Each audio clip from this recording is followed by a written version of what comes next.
Key modern railways. In-depth railway news. Hello everyone, and welcome to the Modern Railways preview for the November edition.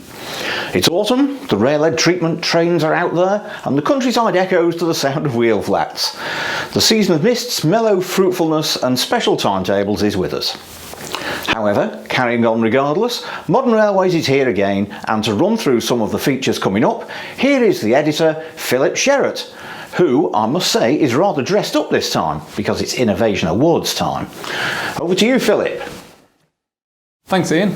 So I'm at Key Publishing's offices in Stamford today, and I've just been recording some of the introductions for our online Railway Industry Innovation Awards, which will be on the Key Modern Railways website. Depending on when you watch this, it might be not yet there, or it might have already happened.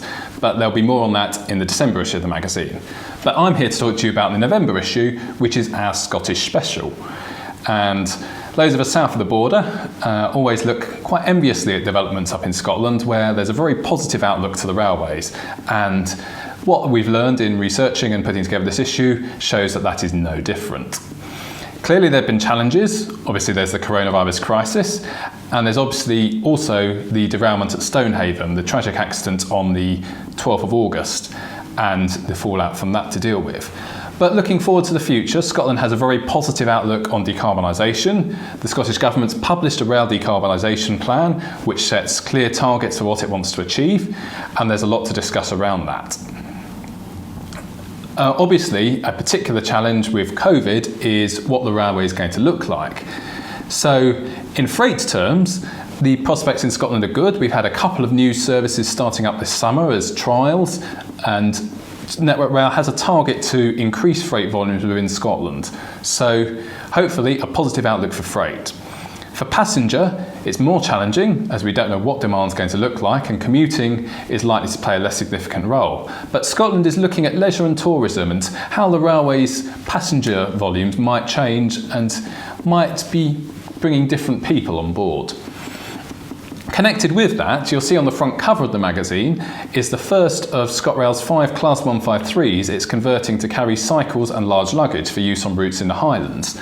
We reported on this a year ago, and now the first carriage is complete, and we're pleased to be able to show you it and what it looks like inside. And it's a really innovative project and a really interesting one.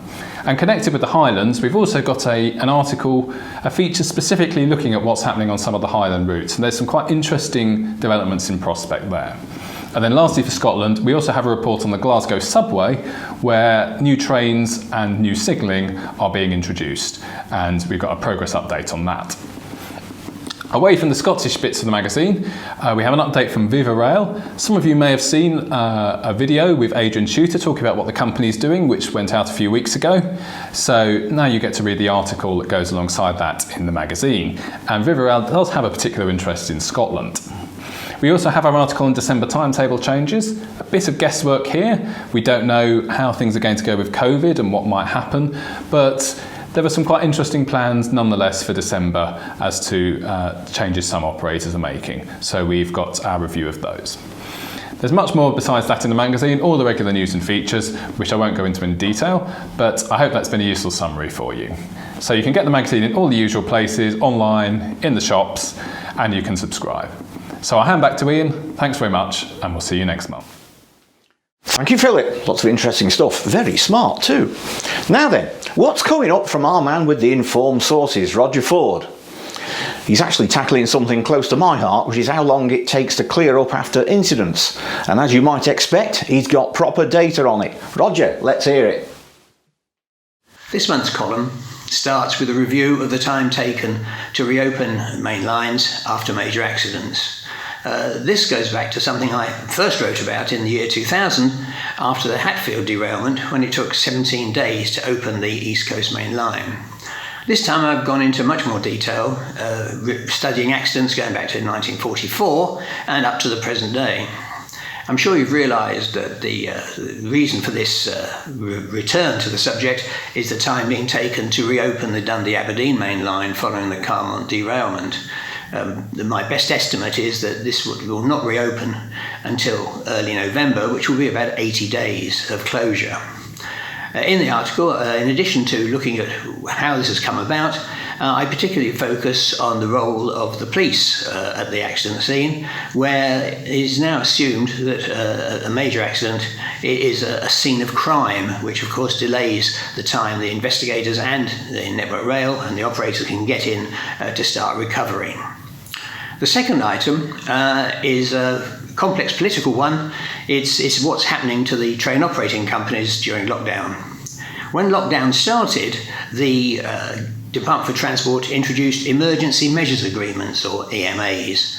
Under an emergency measures agreement, each TOC pays any revenue it gets, and it's not much because traffic has dropped right off, of course, and the government DFT also pays all its costs.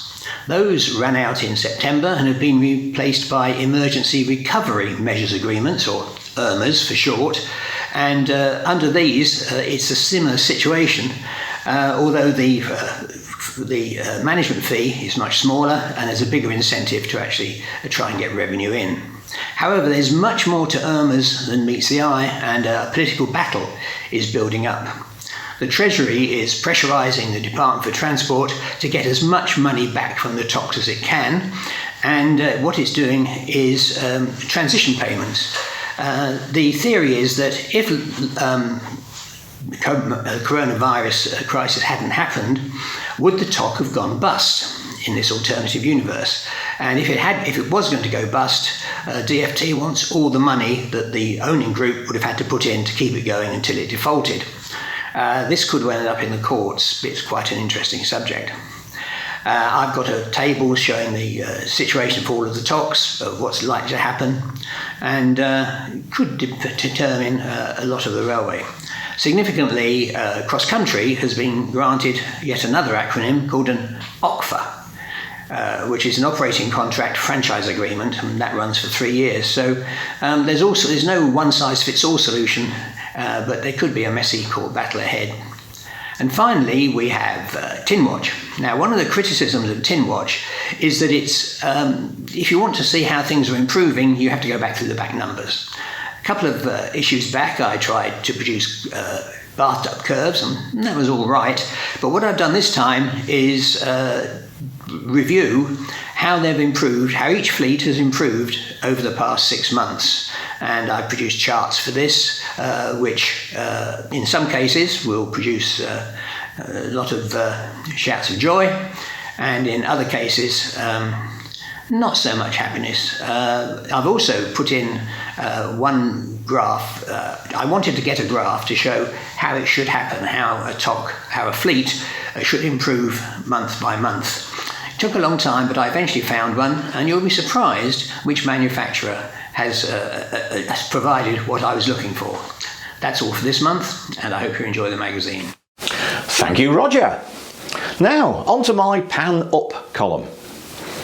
Everybody seems to be talking about the environment lately, which is all good for us railway people, because we are the environmentally friendly transport system. We all know that, don't we? Steel wheel on a steel rail, lots of people in a vehicle, can't beat it, very efficient. I've sat in meetings where railway managers have basked in reflected glory. I say reflected because they didn't have to do anything to make things better. Passenger numbers went on rising no matter how uncomfortable we made their journey. Electrification was back on the agenda, and the national grid was cleaning up its act. Coal is becoming a fuel of the past. Earlier this year, the UK managed 67 days without burning any coal. Now, it's tempting to think that the big energy gap from burning coal is filled with wind power and solar panels and so on. And indeed, some of it is. But gas still fills most of it, and that still produces CO2. Also important is the drop in demand, thanks in part to local solar panels, but also thanks to exported industry which uses a lot of power to countries where power is cheap, usually because power is produced from coal.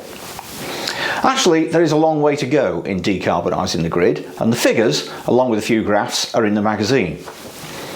And while we all want to make electrification great again, there is actually more to it than that. Going back to solar panels, remember the research project Rhining Sunbeams.